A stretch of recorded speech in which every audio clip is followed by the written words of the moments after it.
Ok, vamos passar ao ministério da palavra.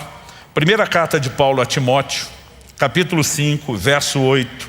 Esse texto vai ser o nosso ponto de partida. O que eu quero dividir com vocês hoje é aquele tipo de mensagem que a gente brinca e diz, isso é um clássico. De cada intervalo de alguns anos eu volto a tocar nesse assunto, preocupado não apenas em que os que são mais novos na igreja ouçam, mas mesmo aqueles que ao longo do tempo e da caminhada conosco já ouviram, que ouçam de novo. Primeira carta de Paulo a Timóteo, capítulo 5, verso 8. Eu vou ler na Nova Almeida atualizada. O texto diz assim: se alguém não tem cuidado dos seus, e especialmente dos da própria casa, esse negou a fé e é pior do que o descrente. Pai, nós oramos e pedimos mais uma vez graça, favor, a condução do Teu Espírito Santo. Te pedimos, ó Deus, entendimento espiritual, clareza não apenas de mente, mas o despertar do coração, para que a Tua palavra seja não apenas compreendida, mas abraçada, aplicada, vivida de forma que Te honre. Oramos que de fato o Senhor toque a vida de cada um, de acordo com a sua necessidade, de acordo, ó Deus, com aquilo que cada um precisa, e que o Senhor leve a termo aquilo que planejou para esse tempo. Nós oramos em nome de Jesus. Amém. Ok, o apóstolo Paulo está escrevendo no capítulo 5 a respeito das viúvas. A partir do verso 3 ele diz: honre as viúvas que não tem ninguém para cuidar delas. O original diz: honre as viúvas que são verdadeiramente viúvas, né? A ideia do verdadeiramente viúva é abordada por Paulo não como uma viúva que o marido morreu direito. Ele está dizendo, ela além de perder o marido, não tem arrimo de família, não tem filhos, não tem netos, não tem ninguém para cuidar dela.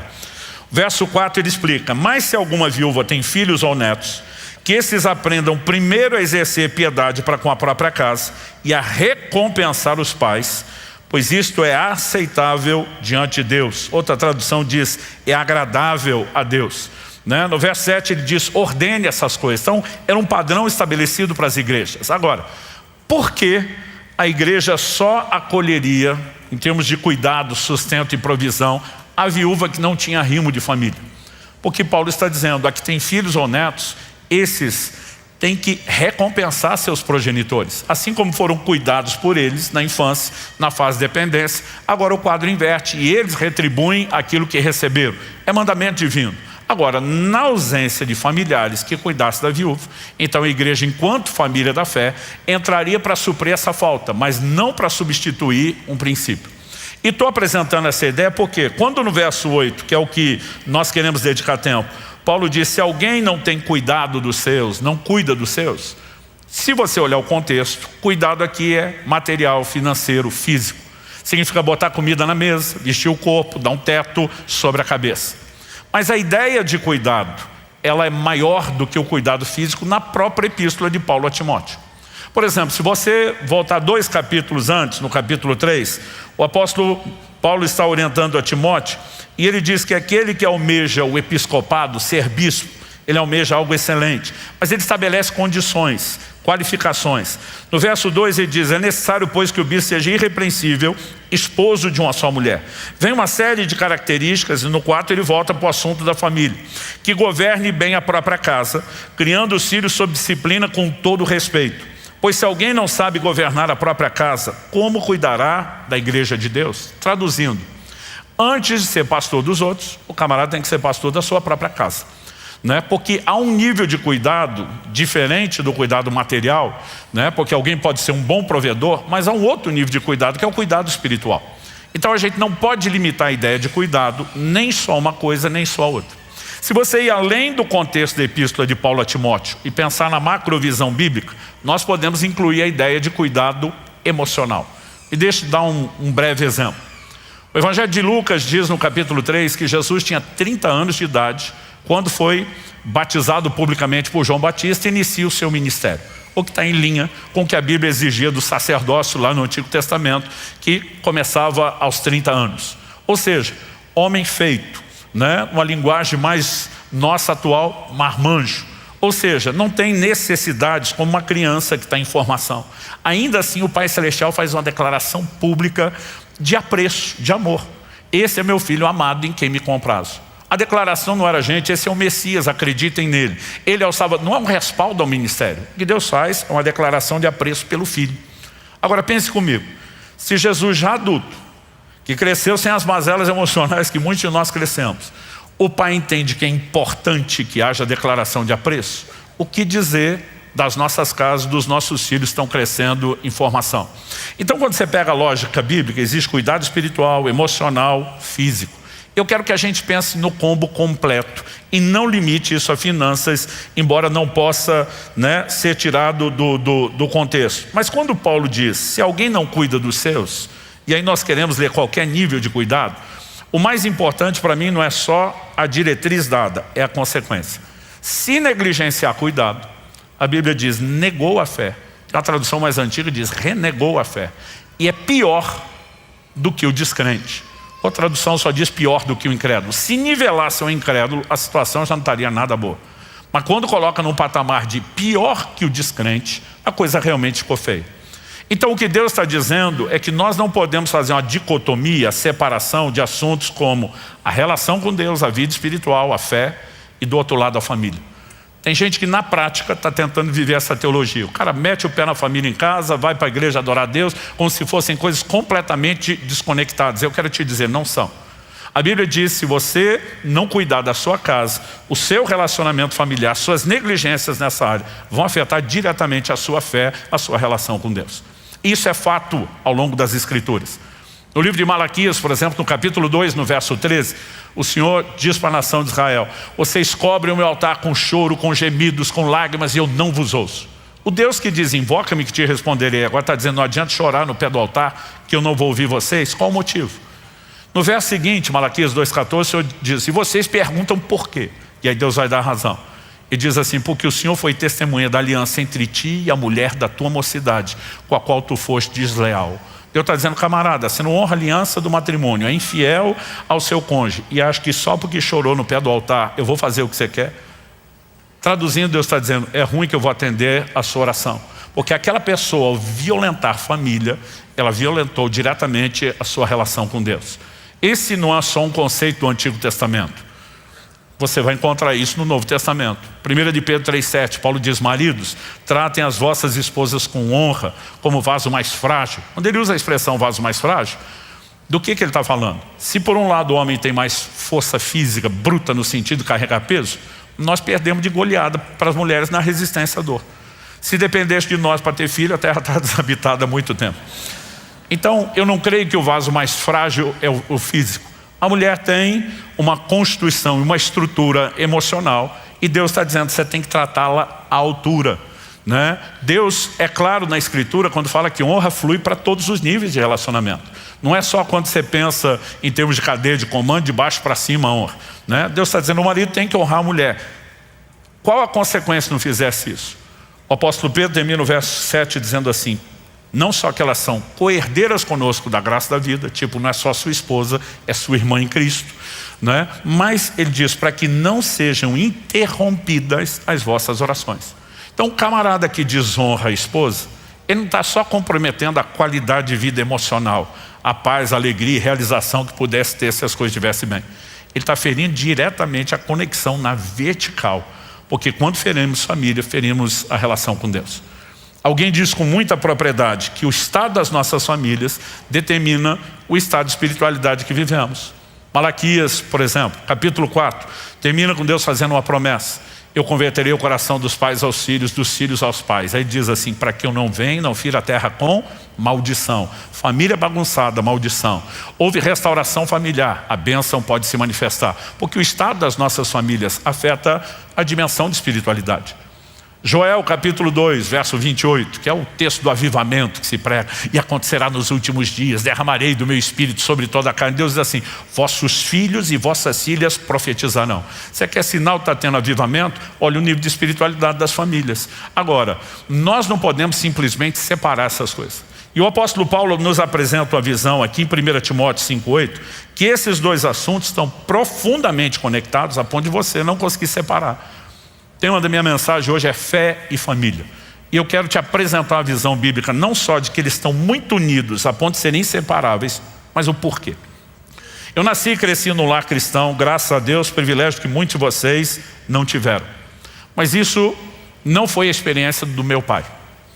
Por parte da minha mãe, né, os pais dela já eram cristãos. Mas por parte de pai, meu pai foi, até onde se sabe, né, o primeiro na ascendência dele, quando você olha, né, a linhagem toda, ele foi a primeira geração a ter contato com o Evangelho.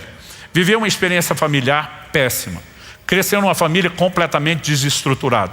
O pai dele, meu avô paterno, se suicidou quando ele tinha 12 para 13 anos de idade. Ele se converte aos 18 anos de idade. Um dos primeiros versículos que ele descobriu na Bíblia está lá no Salmo 68. Deus faz com que o solitário habite em família. Ele falou, Deus tem um plano para a família, inclusive para suprir certas dores do coração. Ele falou, se Deus tem um plano, com certeza não é o que eu vivi. E o que eu quero é viver o plano de Deus e não a minha experiência. Então meu pai pensou consigo mesmo, eu posso não ter vivido nada disso até hoje, mas a partir de mim muda. Daqui para frente muda.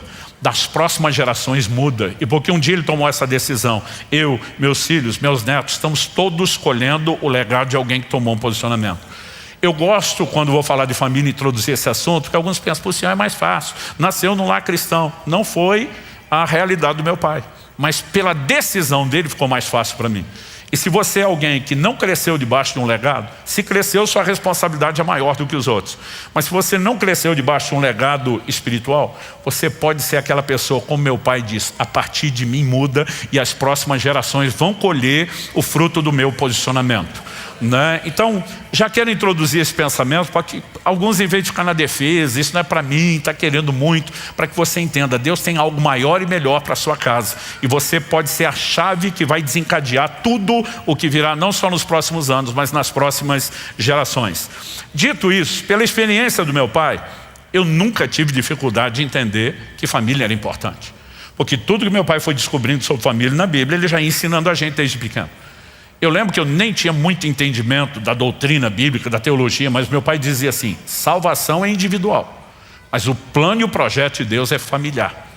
Então, por exemplo, quando Deus prometeu a Abraão, em ti serão benditas todas as famílias da terra, e Paulo em Gálatas 3,8 diz que Deus pré-anunciou o Evangelho a Abraão, ou seja, estava falando da intenção de salvação dele para o mundo, Deus incluiu família.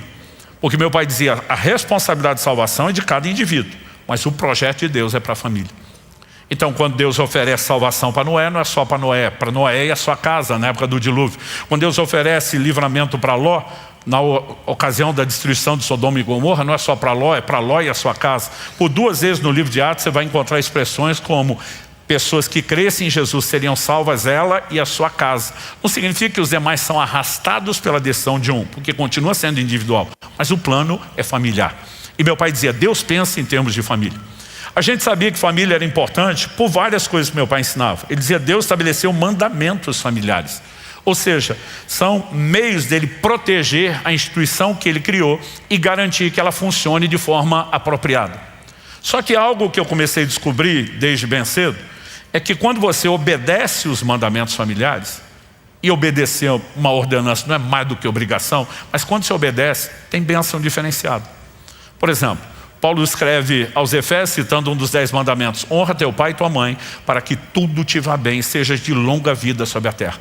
Deus está dizendo, cumprir o mandamento familiar, apesar de ter feito obrigação, eu não só vou te aplaudir, eu vou te abençoar de forma diferenciada. Agora, quebre os mandamentos familiares, que é o que eu chamo de pecados familiares, e você vai descobrir que tem consequências diferenciadas. O livro de Provérbios diz, o que amaldiçoa seu pai ou a sua mãe, apagar-se-lhe a sua lâmpada nas mais densas trevas. Então, a pergunta é, por que Deus levou isso tão a sério?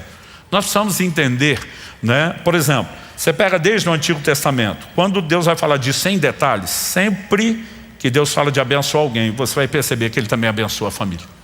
Durante muito tempo eu achava que Deus abençoava a família, porque a família é importante para nós.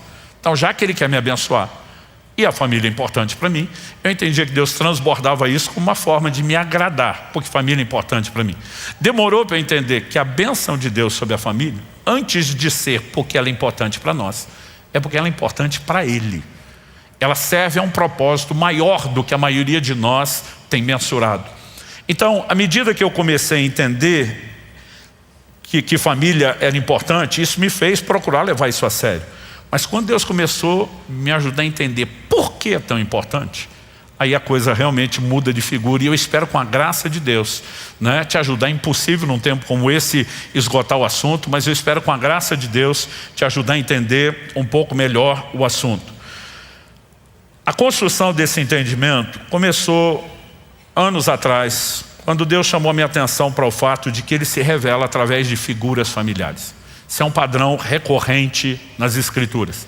Então, por exemplo, quando Deus quis fazer a gente entender o nível de amor que Ele tem conosco, para que Deus apelou? Amor de mãe, que é o mais sagrado, elevado, sacrificial nível de amor que alguém conhece. Isaías 49:15. Pode a mãe que amamenta seus filhos esquecer-se da criança que mama? Resposta implícita: não. Mas porque de vez em quando, é raro, mas pode aparecer em um lugar ou outro uma mãe desnaturada. Deus diz: mas ainda que essa se esqueça, eu não me esquecerei de vós. O que Ele está dizendo? Quando o amor de mãe falha, o meu continua, porque o meu é mais intenso, constante e profundo que o amor de uma mãe. Mas para tentar ajudar a entender, a gente compreender, Ele vai lá e apela para aquilo que está no entendimento coletivo. Mas quando Ele quer falar de provisão, cuidado, Ele apela para a figura do pai, porque isso é o peso que o chefe da família carrega. Então Jesus, no Sermão do Monte, pergunta: qual de vocês é o pai que, se o filho pedir pão, vai lhe dar uma pedra? Se pedir peixe, vai lhe dar serpente ou escorpião? É inevitável para mim lembrar, quando eu toco nesse assunto, de um episódio em casa, que domingo era o dia de passar fome quando a gente era criança. Ia cedo para a igreja, a gente pegava, dependendo da linha, 2 ou 3 ônibus para ir, tinha 2 ou 3 ônibus para voltar. Papai era pastor, atendia todo mundo, ou seja, a gente ia fechar a igreja para sair. Nem sempre mamãe conseguia adiantar o almoço na véspera do sábado. Então, às vezes a gente chegava, ela ainda ia fazer o almoço, a gente brincava que era o dia da fome. Um dia meu irmão ousou pedir para comer alguma coisa antes, porque as mães de antigamente também eram raiz nesse sentido: você não pode comer nada antes do almoço. Falou: mãe, nós vamos morrer de fome, deixa a gente comer alguma coisa antes, porque está demorando muito. Minha mãe falou: pega aí no armário um saco de pão, pode comer. E aí nós corremos felizes. Eu lembro quando meu irmão tirou, era a época que o saco de papel que você guardava o pão, de um dia para outro ficava duro. Ele tirou, começou a bater aqui na mesa, pá, pá. Ele dizia: qual é o filho que, pedindo ao pai pão, esse lhe dará uma pedra? Até hoje, quando eu toco no assunto, se minha mãe está presente, ela levanta para justificar. Ela diz: eu não sabia, Mas Jesus diz: se vocês são maus, consegue cuidar dos filhos? Quanto mais, não há comparação, um contraste, o Pai Celestial não dará coisas boas àqueles que o pedirem. Mas para nos ajudar a entender a preocupação de cuidado e provisão, Ele usa a figura paterna. Quando você vai avaliando a relação pais e filhos, Ele não deixa de fora o assunto da disciplina. Em Hebreus, no capítulo 12, a Bíblia diz: se vocês estão sem disciplinas, não são filhos, são bastardos. E diz: porque o pai corrige o filho a quem ama. Todos os ângulos do relacionamento familiar, começando por pais e filhos, se estendendo até a relação marido e mulher, são figuras que aparecem na Bíblia para Deus se revelar. Então, por exemplo, Isaías 62:5. Como o noivo se regozija da noiva, assim o Senhor se regozija de ti, ó Israel. Efésios 5 diz que o marido tem que amar a esposa como Cristo amou a igreja, amor sacrificial. E a figura de Cristo e o seu relacionamento com a igreja é apresentada como de um marido e mulher. E aí você vai entender que o livro Cantares de Salomão não é só um livro de histórias românticas, mas também é uma alegoria profética de um relacionamento de intimidade entre a igreja e Cristo, o seu Senhor. Mas eu estou tocando no assunto de que isso é abundante nas Escrituras, porque eu acredito que isso começou em janeiro de 2005. Deus me fez questionar num determinado momento por que Ele explorou tanto essas figuras. E para te ajudar a encurtar a história, como é que Deus me levou a essa avaliação, eu primeiro preciso contar um episódio, uma ocasião. Israel, na época meu filho estava com uns 4 anos de idade, então estava na fase tagarela, mas a Alissa, que é a caçula, devia estar com 1 ano de idade, não falava, não resmungava muita coisa. Nós tínhamos uma viagem a ser feita. E a gente sairia do interior do Paraná, onde morava, para o interior de São Paulo, visitar os meus sogros. Eram 700 quilômetros. Na época, sabendo o horário de sair, não abusar demais do tempo parada, o prazo recorde que eu fazia aquela viagem eram 9 horas. E eu lembro que eu comecei a me preparar emocionalmente para aquilo, porque meus filhos, não diferente dos de vocês, Eles conseguiam fazer centenas de vezes a mesma pergunta. Está chegando? Quanto tempo falta? Né? Está perto? E eu lembro que eu falei, cara, eu tenho que estocar a paciência, eu tenho que ser mais maduro que essa criança. Mas era um negócio assim, a gente viajava demais, gente. Então assim, o que alguns de vocês experimentaram algumas vezes, para mim era contínuo. Eu lembro que eu falei, eu tenho que ser mais maduro que ele, eu tenho que conseguir. E eu estoquei toda a paciência que eu podia antes da viagem. E eu fui bem, até 8 horas de viagem. Quando faltava 1 hora, acabou minha paciência. Porque teve uma hora que meu filho pergunta, pai, quanto tempo falta? Eu botei um sorriso fingido no rosto, mas por dentro já estava assim, que não aguentava. Falei, 1 hora, meu filho. Aí ele do banco de trás sorri e fala, obrigado. Quando ele falou obrigado, eu perdi a paciência. Falei, obrigado por quê, piá? Aí ele assustado, porque o senhor me disse quanto tempo falta. Falei, por acaso você entende de tempo?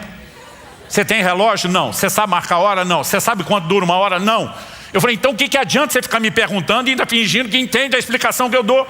Se você entender, você não perguntava de novo. E a hora que eu vi, eu tinha soltado os cachorros. Todo homem de Deus sabe que errou. Pelo testemunho do Espírito Santo, pela sua consciência, pelo jeito que a mulher olha. Dona Kelly muito sabe, ela raramente tem algum confronto, mas eu já vi que ela não estava me olhando com cara de meu herói. E eu pensei, deu ruim. Mas não me arrependi. Porque eu pensei, deu ruim, mas pelo menos vou ter um pouco de paz. Naquele momento achava que justificava. Mas gente, pensa numa paz excessiva, virou um silêncio no carro. Que era um negócio que foi ficando constrangedor. E eu pensei, sabe quando você tem um arrependimento parcial? Pode ser que eu tenha me exagerado um pouco. Pode ser, mas não é aquela coisa de se admitir. Mas daqui a pouco, percebendo que a coisa estava quieta há muito tempo, ninguém conversava, eu comecei a dizer, Deus, eu acho que eu errei. Mas eu queria consertar isso sem perder essa paz. E o Senhor podia me ajudar, eu não sei nem como fazer isso. Eu estava ali, orando em pensamento comigo. Meu filho rompe o silêncio do banco de trás e diz, eu sei, pai, que eu não entendo de hora, que eu não tenho relógio, não sei marcar tempo. Aí ele fala assim para mim, mas fala sério, você é inteligente. Quando o filho já joga assim, se você não fizer, porque não é, né? Você é inteligente. Se você quiser, você me arruma um jeito de explicar o tempo que não seja pelo relógio. Que aí ele começa a segurar o riso do meu lado, tipo, quero ver você sair dessa. E eu fico desesperado, penso, como é que você explica o tempo para uma criança que não entende o único medidor de tempo que nós temos, que é o relógio, né? E eu fiquei pensando, e daqui a pouco me deu uma ideia. Eu falei, eu tenho que entrar no mundo dele, na cabeça dele, usar as coisas que ele entende. Não adianta falar da minha que ele não entende. E meus filhos, não diferente dos de vocês, tinham o hábito de assistir centenas de vezes os mesmos desenhos. A gente era muito criterioso, tinha desenho que a gente editava, mas era inevitável a repetição. Minha filha, então, era um exagero. Às vezes ela dizia, papai, põe desenho tal. Eu dizia, filho, não precisa, assista na sua cabeça, você sabe tudo de cor. Porque ela falava as falas das personagens antes deles. Eu dizia, você sabe de cor, assista na sua cabeça. E eu não preciso ouvir isso. Mas nesse dia eu lembrei, e aí eu me empolguei. Falei, filho, sabe o desenho tal? Ele falou, sei. Imagina que está na hora que acontece mais ou menos isso. Minha esposa viu para onde eu ia, entendeu. Ela me olha, menos, tipo, você passou muito do ponto. Aí eu, na hora que acontece isso, ela deu um sinal de joia. Ele falou, sei. Falei, daí até terminar o desenho, é o tempo que falta para chegar na casa da sua avó. O menino abriu um sorriso, valeu, pai. Ficou todo feliz, eu olho para a dona Kelly, sorrindo com orgulho, cara de meu herói. Falei, meu Deus, arrumei tudo e ainda vou ter paz. Gente, deu 10 minutos, o menino só mudou a pergunta. Pai, que parte do desenho está agora? Então ele não perguntava mais o tempo. Agora, eu tinha que controlar a ampulheta da cabeça dele, os grãozinhos de areia caindo. Eu lembro quando a gente estava chegando e ele falou, pai, e agora? Eu falei, filho, está subindo as letrinhas brancas. Quando eu falei isso, ele, da ampulheta mental dele, eram os últimos grãozinhos. Ele fez a maior festa. Chegamos, subiu as letras, acabou o desenho. O Espírito Santo, quando começou a trabalhar esse assunto, ele falou, você lembra desse episódio? Eu acho que isso tinha acontecido no máximo 3 anos antes ou menos. Eu falei, lembro. Ele diz, você não teve que entrar na cabecinha, no mundo do seu filho, no universo limitado de entendimento dele, explicar de uma outra forma o que se você falasse no nível do seu conhecimento ele não entenderia. Falei, foi exatamente isso. E o Senhor falou comigo, eu tenho que fazer a mesma coisa com vocês o tempo todo. E eu lembro de Isaías 55, os pensamentos de Deus são mais altos que os nossos. Eu lembro de 1 Coríntios 2,14, o homem natural, psíquico, entregue ao psique e à mente, não entende as coisas do Espírito, porque para ele são loucura. É lógico que nós não vamos acompanhar o raciocínio de Deus. E se ele explicar na dimensão dele, nós vamos ficar perdidos. Agora, o Senhor diz, A diferença entre o que você fez com o seu filho e o que eu tenho que fazer com vocês é que você improvisou. Você foi pego de surpresa. Você não estava pronto para aquilo. Eu entendi ele dizendo, sou Deus onisciente, presciente. Eu não sou pego de surpresa, eu não faço nada de improviso. E de repente eu comecei a perceber que todo esse volume de revelações, esse é o primeiro tópico que estamos abordando aqui, que Deus se revela por meio de figuras familiares. Nada disso é intencional. Para que nós pudéssemos conhecer e entender melhor Deus, o Senhor disse, vocês precisam de ilustrações. Mas Ele não decidiu aproveitar só as ilustrações que nós temos. Eu ouso ir um pouquinho além. Deus criou e preparou de antemão as ilustrações que Ele iria precisar para se comunicar. E um dos pontos centrais que eu quero explorar nessa mensagem de por que família é importante aos olhos de Deus, é porque ela é a lente através da qual nós vamos ter ou não a revelação correta de Deus. E nós precisamos levar isso a sério. A primeira coisa que eu e você precisamos entender é que não existe só a família terrena, o formato de família que eu e você vivemos. A Bíblia fala de uma família celestial, uma família divina, uma família eterna. Efésios 2,19, assim já não sois estrangeiros nem forasteiros, mas concidadãos dos santos e membros da família de Deus. Deus tem uma família da qual somos parte. Quantos são gratos por ser parte da família de Deus? Em Efésios 3, 14 e 15, Paulo diz, por essa causa me coloco de joelhos diante do Pai, de quem toma o nome toda a família, tanto nos céus como sobre a terra. Deus tem uma família. Parte da família está na terra, parte da família está no céu, são os que já foram promovidos, transferidos. E sempre fez imaginar a família de Deus como um grande sobrado. A filhará do andar de cima, os que já partiram para a glória. A filhará do andar de baixo, nós que estamos aqui. Mas toda essa criançada correndo, pulando, se divertindo, e Deus, o paizão, feliz de todo mundo. Mas nesse dia, onde eu estava realmente trabalhando no assunto, eu senti o Senhor me questionar, quando foi que você formou a sua família? E respondi para Deus de uma forma detalhada. Falei no dia 3 de novembro de 1995, uma sexta-feira à noite. Entre 9h30 e 10 da noite. Chega o momento da cerimônia onde eu formalizei meus votos de aliança com a minha esposa. Caprichei na resposta. Falei para Deus, se cumprir a escritura que diz, deixará o homem seu pai e sua mãe, se unirá à sua mulher. Falei, esse foi o dia exato que eu comecei minha família. O Senhor me disse, e os filhos? Falei, os filhos vieram depois. Israel nasceu 2 anos e meio depois do casamento. A Alissa nasceu 3 anos depois dele, né? Ou seja, 5 anos e meio depois. O Senhor falou, você não passou a ter uma família quando os filhos nasceram? Eu falei, não. Falei, eu formei minha família quando eu casei. Os filhos são a extensão, o aumento da família. E isso é a ordem bíblica, gente. Primeiro se casa, depois sob a bênção, proteção e cobertura do matrimônio se gera filhos. Infelizmente, muita gente, hoje em dia mesmo dentro da igreja, está primeiro fazendo filho para casar depois. Não é a ordem divina. Mas quando o Senhor falou comigo, se você entende que sua família não iniciou com a chegada dos filhos e que eles só são o aumento da família, por que é que você pensa diferente da minha família? Porque na minha cabeça Deus só passou a ter uma família quando criou a humanidade. A família de Deus, ela antecede a nossa existência. Nós somos apenas o aumento de uma família eterna, pré-existente. Quem está entendendo? O mistério bíblico que na teologia chamamos de trindade. Um só Deus, 3 distintas pessoas, Pai, Filho e Espírito Santo. É o mais perfeito modelo de família que você pode encontrar. E a família de Deus, da qual eu e você nos tornamos parte, fomos adicionados a ela. Eu sei que quando a gente fala da família de Deus, a cabeça de alguns já começa a pensar.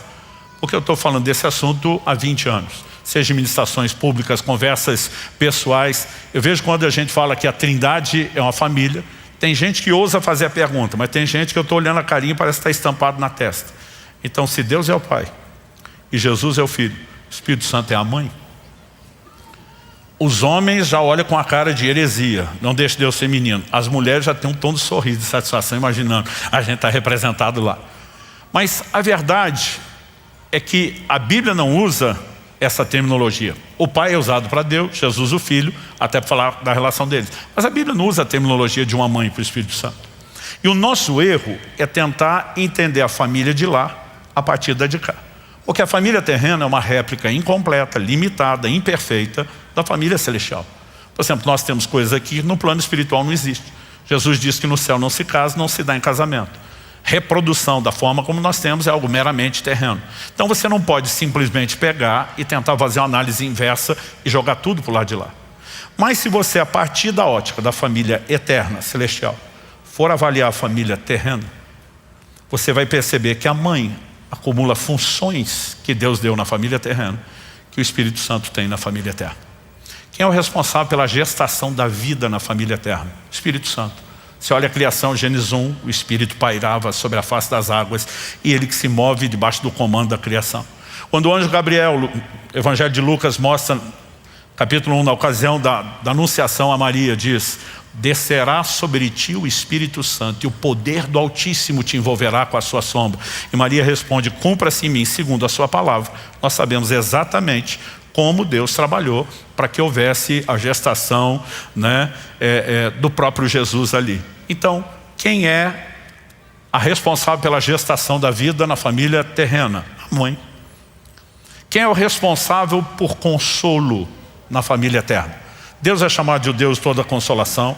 Jesus diz: vou mandar um outro consolador. A palavra outro é consolador tanto quanto. Então você não pode dizer que é só o Espírito Santo. Mas o Espírito Santo é repetidas vezes chamado de o Consolador.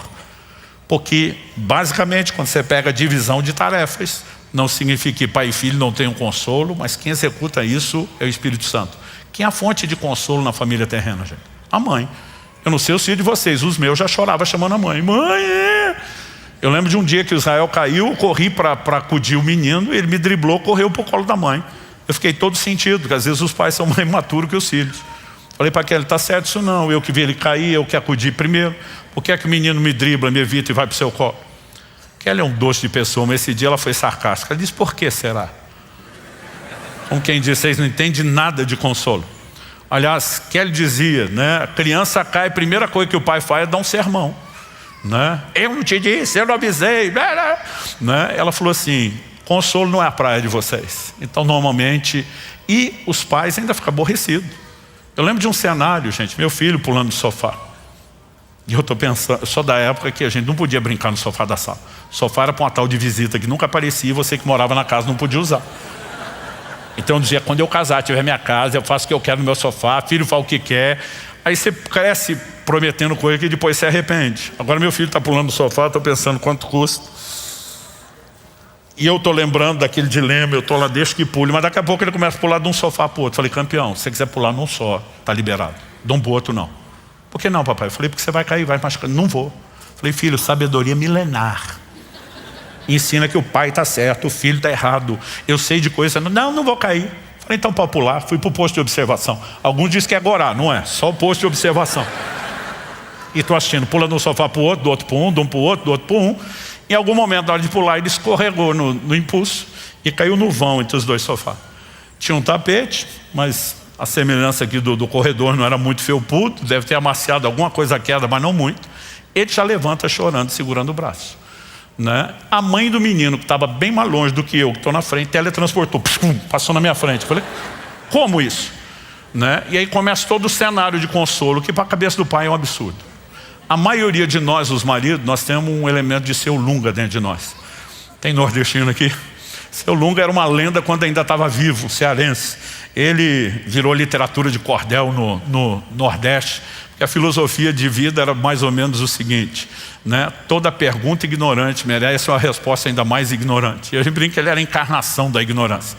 Uma vez ele foi comprar veneno para rato na agropecuária e diz a literatura de cordel, muito aumentado, inventado, que o funcionário perguntou: é para levar? Ele falou: não, espera que eu vou buscar o rato comer na sua mão. Diz que uma vez a mulher perguntou para o Lunga: quer leite? Ele disse: quero. Ela falou: leva no copo. Ele diz: não, joga no chão e puxa no rodo. Então essas são as histórias. E as mulheres vão concordar mais do que os maridos, que todo marido tem, o percentual muda, mas todo mundo tem um tanto de Lunga dentro de si. E aí a hora que minha esposa corre acudir o menino, ela está lá perguntando: ô meu filho, o que aconteceu? Eu já estou. Aí ele fala assim: eu caí. É minha vontade de dizer: não, mergulhou, treinou, achando que era uma piscina. Todo mundo sabe que caiu, mas a mãe pergunta e deixa a criança dar a versão dela. Aí vem a próxima pergunta: e machucou? É vontade de dizer: não, está chorando de treino, para quando precisar ficou bom, porque treinou. Mas eu estou ali: não fala, miserável do Lunga, fica quieto, não peca, não peca. E eu estou me segurando. Aí ele, sim. Aí a mãe chega no limite. Aonde? O menino está segurando o braço o tempo todo. Aonde machucou? Aqui. Minha avó está dizendo, não, está segurando o braço só para ele não cair do corpo. Mas eu estou ali, não peca, não peca. Aí ela vai para o meu limite, que foi muito difícil não abrir a boca. Aí diz, deixa que mamãe dá um beijo e já sara. Eu quero gritar, é mentira, tá trolando você, não é xilocaína, não é analgésico, vai sarar nada. Mas eu tô, não peca. Depois de um tempo, ela diz, eu sei o que você pensou. Eu falei, eu quero te explicar que o beijo não é remédio para o braço, é para a alma. Aí eu, ela só falou isso, mas na minha cabeça eu ainda aumentei, seu ignorante. Porque de alguma forma a gente não consegue entender essa dinâmica. Uma outra ocasião que ele quis fazer a mesma coisa, eu falei, e ele caiu. E foi assim, eu não sei se ele estava indo ou voltando, se foi o mesmo braço. Mas parecia aquele negócio do 7-1 para a Alemanha. Gol da Alemanha, toda hora você fica, é um replay ou está acontecendo de novo? Porque foi muito parecido. Esse dia, ele foi correr para a mãe, eu cerquei de um lado, cerquei do outro. E a primeira coisa que eu fiz foi dar sermão. Eu não te falei que se você ficasse pulando ia cair? Sim, então bem feito! Se tivesse ouvido seu pai, não tinha caído. Então assim, dizer que nós somos a obra-prima do consolo, não somos. Agora, o que é que eu e você precisamos entender? Que de alguma forma, esses paralelos, eles têm influência. Eu destaquei em primeiro lugar que Deus se revela através de figuras familiares. Segundo, distinguimos família terrena e celestial. Mas o que eu estou tentando te mostrar agora é que a visão que nós temos de família, ela vai determinar também a dimensão de entendimento, de revelação que nós podemos ter de Deus. Se você vai ter um filtro ou não, se você vai ter uma ótica, uma lente que te ajuda a enxergar melhor Deus ou que o distorce tipo uma caricatura. E esse foi um assunto que antes de eu entender o que a Bíblia dizia, eu comecei a avaliar a partir de uma experiência também no início do meu ministério. Isso aconteceu antes ali do ano 2000, e eu estava num culto, no momento de louvor e adoração, e estava lá envolvido na adoração. E de repente vem aquela coisa dentro de mim, sai do seu lugar, vai lá no fundo da igreja, dá um abraço no fulano de tal. Eu parei a adoração, olhei para o fundo. Diferente desse auditório, era um retângulo não na horizontal, na vertical. A igreja não era tão larga, mas bem comprida. Mas o auditório tinha uma certa elevação, do início para o fim. Então eu olhei de longe, conseguia ver o fulano, ele era maior do que a maioria. Falei, está lá, e está no fundo. Aí você fica, é de Deus ou é da minha cabeça? Se é o testemunho interior do Espírito Santo ou eu que estou imaginando? Mas aquele testemunho era, vai lá e dá um abraço no fulano. Aí a cabeça começa a trabalhar contra. Eu falei, Deus, a igreja é sua, mas as regras são nossas. Tem hora de abraçar. Te abraço na chegada, na saída, ou quando muito no cântico de comunhão, se o líder louvou mandar, cumprimento seu irmão. Eu falei, agora não é hora.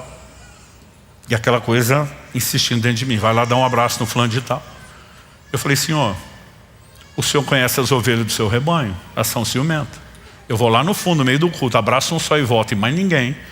Amanhã vai ter gente se queixando, e o Senhor vai continuar no seu alto sublime trono, e quem está com a encrenca sou eu, aqui embaixo. Mas não tinha o que eu questionasse que parasse aquele testemunho interior. Vá lá, dá um abraço. Eu tentei tudo. Falei para Deus, nós os homens não somos assim dado afeto. Eu vou dar um abraço num cara sem nada, sem explicação, ele vai me estranhar. Mas não tinha o que eu colocasse que parasse aquilo. Chegou uma hora, eu falei, só tem um jeito de saber se é Deus. Eu vou lá. Saí do meu lugar, dei a volta. Ele estava pro canto da parede à direita de quem olha do púlpito. E quando eu cheguei, ele era o segundo depois do corredor. Então, cheguei bem próximo dele. Todo mundo adorando, mas ele de olho fechado parecia estar orando. Porque o movimento, a leitura labial que eu fazia da boca dele não batia com a música. Sabe, tipo novela mexicana? A dublagem não encaixa. Aí eu fiquei olhando e falei, deve estar orando. Daqui a pouco me pareceu, na minha limitada leitura labial, que ele falou um amém e parou. Aí eu pensei, minha deixa, cutuquei. Quando o cutuquei, ele abriu os olhos e me viu, já levou um susto. Falei, pode parecer estranho, fui me explicando. Mas Deus mandou aqui para te dar um abraço. E já que estava, dei um abraço. Na época a gente chamava de um abraço gordo, né? Dei um abraço nele. Eu não sei se você já teve a experiência, mas o abraço virou unilateral. Porque eu terminei meu abraço, ele não terminava o dele, ele não me largava. Esse cara começou a chorar, não só chorar. Ele urrava, ele gritava, não é só que soluçava alto. A cena foi um escândalo. Eu que queria que a manobra fosse rápida e discreta, para evitar problema com o outro. Agora está todo mundo olhando. E eu estou ali, tipo, é ele, não sou eu. Mas assim, Eu terminava meu abraço e não terminava o dele. Eu dava mais um, ele não terminava, eu dava mais um, não terminava. Não me largava, não parava de chorar e gritar. Foi um negocinho que eu não conseguia entender o que estava acontecendo. Quando finalmente ele me largou, se recompôs um pouco, eu fiquei ali do lado esperando. Eu falei, tá tudo bem? Ele falou, tá. Eu falei, o que aconteceu? O senhor não faz ideia. Quase que o Lunga dentro de mim diz, é por isso que eu estou lhe perguntando. Eu falei, me ajuda a entender, querido, o que houve. Ele falou, pastor, o senhor já sabe, de uma conversa que nós tivemos, a dificuldade que eu tenho com o tanto que vocês chamam Deus de pai na igreja. Paizão, paizinho, papai, pra cá, pra lá, né? Mas esse dia ele abriu o coração do jeito como nunca antes. Ele falou, eu sempre tive dificuldade com isso. Hoje eu estava no louvor e adoração. Ele falou, pastor, eu estava aproveitando, estava lá nas galáxias. De repente o líder do louvor falou, sobe agora no colo do papai. Ele falou, aí estragou tudo. Eu voltei das galáxias na velocidade da luz, foi um balde d'água fria, me estragou tudo. Ele falou, e eu assustei com a minha reação. E eu mesmo comecei a dizer, Deus, se é importante entender como pai, eu quero. Mas o problema é que eu te olho através da lente do pai que eu tive. Eu falei, já estava pensando até você falar isso, que você não teve pai. Ele falou, não, eu tive um pai. Ele botou comida na mesa, vestiu o corpo, deu um teto sobre a cabeça e nada mais do que isso. Ele falou, eu comecei a dizer para Deus, então eu preciso entender o pai que você é e não o meu. Ele disse, se tem algo que me dói, que eu nunca tive na vida, foi um abraço de pai. E se o senhor é diferente do meu, eu quero te desafiar a vir me dar um abraço. Ele falou, de repente ele parou a oração, falou, não, estou abusando, queria que o senhor venha em pessoa me dar um abraço. Falei, até evangelizar que é importante, o senhor delegou, terceirizou para a igreja. Falei, então não vou pedir que o senhor venha em pessoa. Mas se o senhor mandar alguém, como representante seu, que diga ter sido enviado por você para me dar um abraço, eu vou entender isso como um sinal de que eu preciso compreender melhor a sua paternidade. Na hora que ele terminou a oração, eu estava cutucando ele, ele ainda falou assim, não sei como você chegou tão depressa. Eu falei, não sou The Flash não, filho. Eu falei, você não sabe o trabalho que eu dei para Deus até chegar aqui. Significa que o Deus que sabia que você ia orar, já começou a desprogramar minha resistência antes, para na hora que você terminasse de orar, eu tivesse aí. Eu não sei você, mas eu fico animado de pensar que Deus sabe o que você ainda vai precisar e que Ele se antecipa a isso. Mas ele falou, pastor, só o abraço já teria sido o sinal que eu precisava. Mas eu não sei te explicar o que aconteceu na hora do abraço. Ele falou, parece que uma mão entrou dentro de mim e começou a puxar raízes. Ele falou, deixa eu te explicar, porque eu cresci na roça, eu quero puxar raiz. Tem raiz de arbusto que é difícil você puxar na mão. Dependendo do tamanho do arbusto, a gente apela para o trator. Porque dependendo do tipo de vegetação, a raiz se espalha muito e não tem braço que aguente puxar isso. Mas quando a gente puxa no trator, eu tinha visto pouco tempo antes, numa fazenda, alguém fazer isso.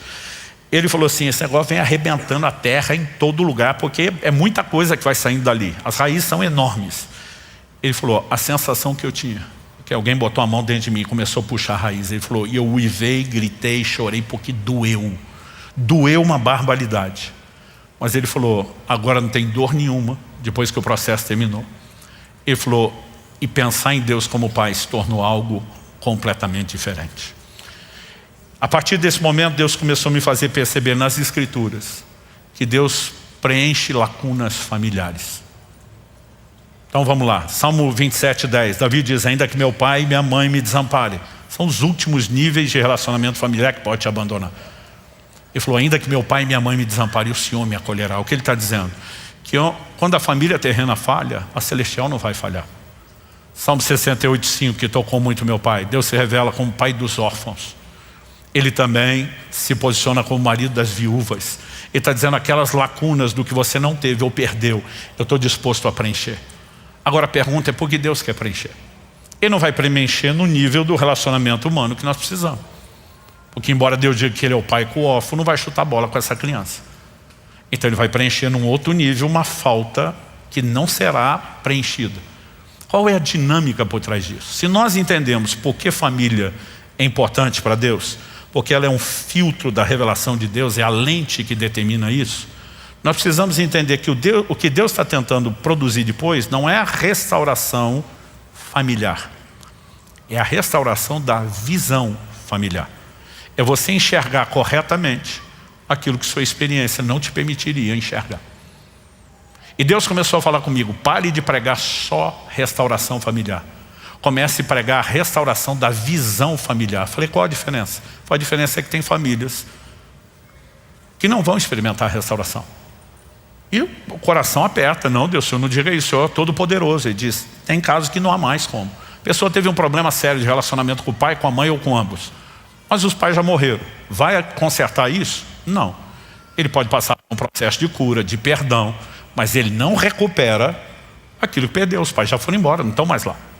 Uma pessoa que se converte terceiro, quarto casamento, tem como restaurar todos os casamentos? Não, possível, já foi. Mas se não restaurar a visão, a gente vem com um histórico de uma experiência deficitária e passa a olhar Deus de forma errada. Deixa eu te dizer algo. Muitas pessoas já me perguntaram várias vezes isso. Pastor, o senhor acredita que seus filhos têm um dom da fé? Falei, por que não? Porque o senhor fala de experiência que eles têm com Deus, né? E resposta à oração desde cedo, tal. Eu falei, não, eles não têm o dom da fé. O que eles têm é um pai que, apesar de toda a limitação, o versículo que eu mais citei para meus filhos na vida, mais do que João 3,16, é o que está lá nos Salmos. Aquele que jura e com dano seu não muda. Falou, tem que cumprir, não tem volta. Você empenhou a palavra, isso aí tem peso. E por que eu estou dizendo isso? Eu lembro de uma ocasião, morava na época em Irati, estava pregando aqui em Curitiba, comecei o evento quinta-noite e terminava domingo de manhã. Depois do almoço eu voltaria e estaria a tempo no nosso culto de domingo, que na época do início da igreja lá era só o domingo à noite. Terminou o culto amanhã, ainda estou na igreja ali atendendo o pessoal, o celular toca, eu atendo meu filho. Oi pai, tudo bem? Ele tinha uns 6 anos de idade. Falei, tudo bem meu filho. Ele falou, estou com saudade de você. Falei, eu também estou com saudade. Mas ele falou assim, não, mas não liguei para falar da saudade. Falei, não, você ligou para falar do quê? Pode dizer que eu tenho orgulho de você. Que você é que nem o apóstolo Paulo. Você viaja para falar de Deus, para abençoar as pessoas. Eu estou pensando, tem o dedo da mãe por trás disso, ministrando o coração do menino. Mas ele vai falando de um jeito que parece adulto. E aquilo começou a me emocionar. Eu cheguei a tapar o bocal do telefone para ele não perceber que eu estava com vontade de chorar. Quando eu estava assim no auge do quebrantamento, ele termina a conversa dizendo, só não esquece meu presente. Até hoje ele fala, pai, eu era criança demais para malandragem, eu não fiz uma coisa pensando na outra. Mas eu que estava emocionado, empolguei e falei, o que é que você quer? E do outro lado, estou podendo escolher? Porque assim, era uma época que as vacas magras já pareciam gordas para a gente, de tamanha dificuldade. E um tempo antes ele tinha me pedido um presente. Falei, filho, pede isso para o Pai Celestial, porque não tem a menor chance de eu conseguir comprar isso para você. Não era, olhando hoje, não parece nada tão caro. Na época era um desafio impossível. Eu falei, estou podendo escolher, eu emocionado sem pensar. Falei, o que você quiser. E a hora que eu vi, já tinha falado. Ele falou, bom, então se é o que eu quiser, eu quero aquele presente que eu te pedi um tempo atrás. Gente, sangrou não foi a carteira, foi o coração, a alma. Mas eu já tinha dado a promessa. Então eu falei, eu vendo um rim, de preferência de alguém, não o meu. Eu estou brincando. Mas eu falei, vou ter que honrar isso. Então no telefone eu falei, é seu. Quando eu falei, é seu, acabou a conversa. Eu só ouvi o barulho do finado telefone fixo caindo no chão. Os gritos dele, ganhei meu brinquedo. Ganhei. Falei, como ganhou? Ainda vou para o shopping almoçar e comprar o brinquedo. Tem pelo menos 2 horas de estrada antes de chegar. Mas se o pai falou, está falado. Não tem volta. Agora, tenta provocar a fé de gente que cresceu em ambientes onde todas as promessas que eram feitas não eram cumpridas. Nós puxamos um histórico. Eu prego muito sobre fé. Em todas as 3 igrejas que eu pastorei ao longo de 31 anos e meio, para fazer a conta. Eu percebi que sempre tem um grupo de irmãos que eu classifico como incrédulos crônicos. Cara, tem gente, tem hora que não era nem comigo. Eu estava lá recebendo tanto quanto ele. Alguém está lá pregando, nunca te deixarei, jamais te desampararei. Eu estou lá assim, eu vou voar. Você está recebendo tudo. Você olha para o do lado, sei. Não tem palavra de fé que entre ali. Eu comecei a descobrir por amostragem estatística. A maioria quase absoluta deles cresceu no ambiente onde promessas não eram cumpridas, onde houve abandono. E aí quando está falando do que Deus prometeu, eu sei, meu pai falava a mesma coisa antes de abandonar a gente. E muitas vezes a lente impede a gente enxergar a família celestial como ela deveria. É por isso que a visão precisa ser restaurada. Pastor, como restaurar essa visão?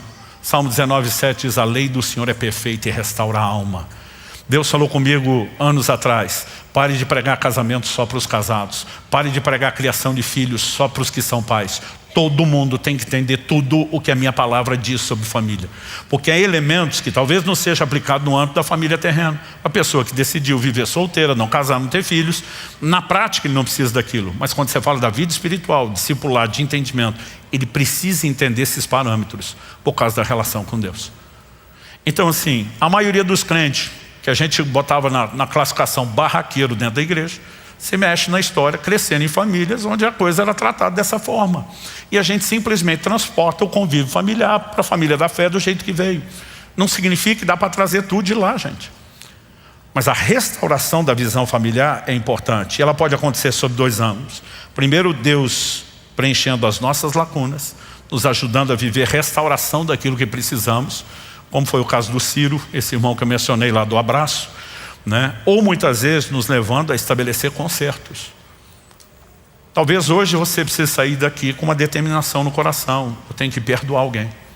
Mas talvez você é aquele que tem que sair e pedir perdão. Mas por quê? Porque existe a questão dos outros e não só da sua visão familiar. Gente, quando entende isso, janeiro de 2005, eu estava numa viagem. Eu lembro que eu liguei para minha esposa e falei: nossa família nunca mais será a mesma. Nossa igreja, nosso ministério com famílias nunca mais será o mesmo. Por quê?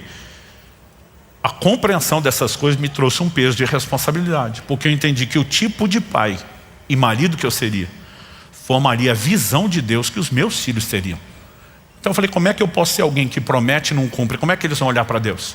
Como é que eu posso ser alguém injusto? Como é que eles vão olhar para Deus? E de repente você percebe que isso não vai trazer só bênção no sentido de uma família feliz, um lugar emocionalmente saudável, mas muito mais do que isso. Um ambiente onde a revelação de Deus vai crescendo e sendo amplificada. Isso significa o quê? Que a gente precisa não apenas buscar restauração das nossas experiências. Gente, família é o ambiente das nossas maiores dores. Por quê? Porque decepção é proporcional à expectativa. E a Bíblia sustenta isso. Salmo 55, se fosse um estranho, eu me esconderia. Se fosse um inimigo, eu evitaria. Mas tu, meu irmão, nós íamos juntos em alegre procissão à casa de Deus. O desabafo é uma espécie de até tu, Brutus. Então você olha no dia a dia e você percebe, por exemplo, eu quando era garoto, eu olhava meu pai como se ele tivesse superpoderes. Meus filhos olhavam para mim da mesma forma. Aliás, eu tinha uma brincadeira, parava no farol e dizia: fica vendo a autoridade do papai. Quando eu der uma voz de ordem, a luz vermelha apaga, a verde acende. Ainda fazia o drama, contava 1, 2, 3, 3, 2, 1, verde. Eles, uau! Eles saíam, ficava assim, maravilhado. E eu brinquei com isso tanto tempo. Um dia eu paro no farol com os dois ali e eu distraído, esqueci da brincadeira. Eles: pai, você não vai falar? O quê? O negócio do farol não vai abrir nunca. Ah, claro, eu já na hora, verde, não deu nem tempo a contar, já abriu. Eles, uau! Aí um deles, acho que o Israel, que era mais velho, pergunta: papai, como é que o senhor consegue fazer isso? Eu já tinha voltado para os problemas que estavam me preocupando, distraído. Falei: não, papai fica olhando para o outro sinal, faz a conta quando vai fechar, sabe quando esse vai abrir. Gente, a hora que eu vi, eu tinha entregado ouro. Eu não esqueço a cara de decepção dos dois. Um deles me pergunta: quer dizer que o senhor não tem superpoderes? Não, eu nunca tive, era só uma brincadeira. Gente, uma decepção nível hard. Aí eu me lembrei quando era garoto, estava num culto uma vez, e o povo cantando um hino antigo que dizia: chuvas de bênçãos. Chuva de bênçãos, eu cutuco meu irmão. Meu irmão, para mim, assim, era mais velho, buscava conhecimento, era o cara que sabia tudo. Eu falei: o que é chuva de bênçãos? Ele disse: você não sabe não? O Adriano mais velho. Aí eu falei: não. Ele falou: não tem a chuva de água? Eu falei: essa eu conheço. Então, a chuva de água cai do céu, molha a terra, não é? É. Chuva de bênção, ela sai do chão e molha o céu. E eu acreditei de todo o meu coração. Eu passei uns anos procurando a tal da chuva, sem nunca achar. O dia que eu entendi que ele me trollou, você não tem noção do tamanho da decepção.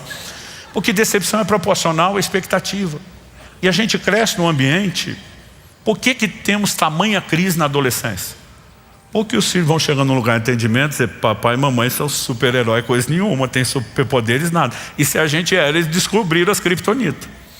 Então começa um processo de decepção que gera choque. E se você não tiver uma plataforma para construir respeito a partir de um relacionamento correto, saudável, você vai ter problema no relacionamento. Então, por conta disso, as dores familiares talvez são as dores mais fortes que nós carregamos. E nós precisamos nos submeter a um processo de restauração.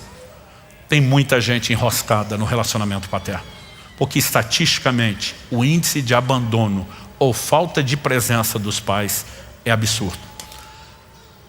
Mas eu comecei a descobrir por amostragem estatística que quase todo mundo teve problema sério de relacionamento com a mãe.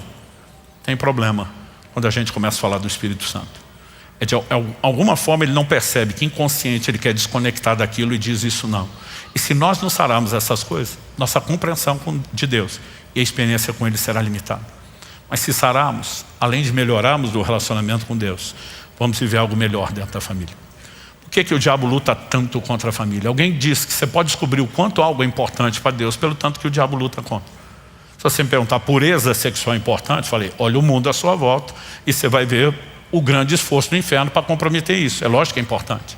E família, uma das coisas mais atacadas, né, ao longo das sociedades, da existência do tempo, gente. Não é só uma questão da modernidade. O que a Bíblia diz é que no tempo do fim os homens iriam de mal a pior, porque a gente está se aperfeiçoando em piorar. Mas o que nós vivemos hoje não é necessariamente novidade.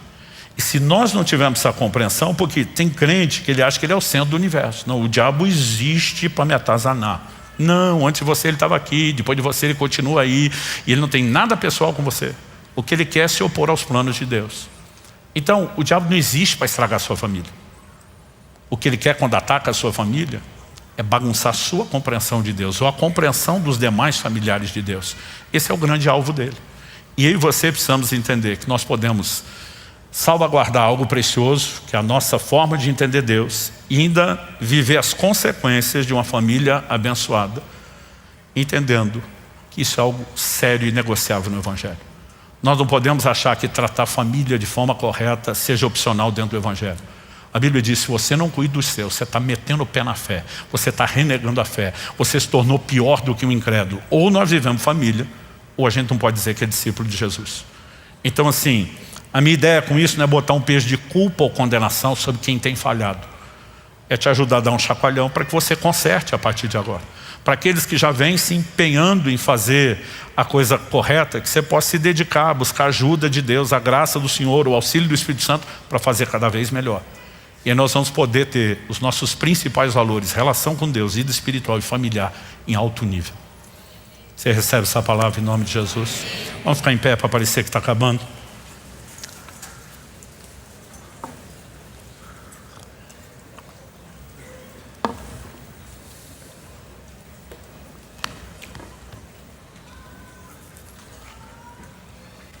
Eu escrevi um livro inteiro a respeito desse assunto, chamado O Propósito da Família. Antes fala de casamento, da vida matrimonial. A gente tenta desenvolver uma visão mais abrangente do que a família, de como nós precisamos levar isso a sério. Outro dia alguém falou, pastor, não dá para resumir aquele livrão? Eu digo, não. A lei do Senhor é perfeita e restaura a alma. Nós precisamos ser expostos a todo o ensino bíblico para que haja uma mudança de mentalidade, para que a ótica mude. Mas você também precisa de processos, onde se permite entrar no lugar em Deus, onde você consiga perdoar, pedir perdão, ser restaurado, promover restauração. Eu gostaria de terminar orando com você. Pai, te pedimos que aquilo que o Senhor começou a fazer e falar, continue depois dessa reunião. Muitos de nós já estamos sendo expostos a um entendimento personalizado que o Teu Espírito produz. Nós oramos que haja arrependimento, que haja conserto, que haja resposta, que haja fé promovida pela Tua própria palavra, para buscar restauração e cura onde necessário, um entendimento para promover ajustes corretos. Queremos viver, Senhor, um bom modelo familiar, muito mais do que pensando na realização que isso traz. Nós oramos que essa lente da visão do Senhor, de entendimento e de revelação de quem o Senhor é, não seja mais distorcida, que ela seja devidamente trabalhada pela obra restauradora do Teu Espírito em nós, pela compreensão das Escrituras, de maneira que possamos viver intensamente, muito melhor do que vivemos até agora, tanto a vida espiritual, a fé, como também a família. Queremos abençoar cada um dos nossos irmãos e irmãs, pedir que o Senhor os conduza na aplicação prática desse entendimento, nos ajustes necessários, E que, ó Deus, haja temor nos nossos corações para não brincar com um assunto tão sério, tão sensível e que merece tanto da nossa atenção e respeito. Nós oramos em nome de Jesus e para a glória de Deus. Amém.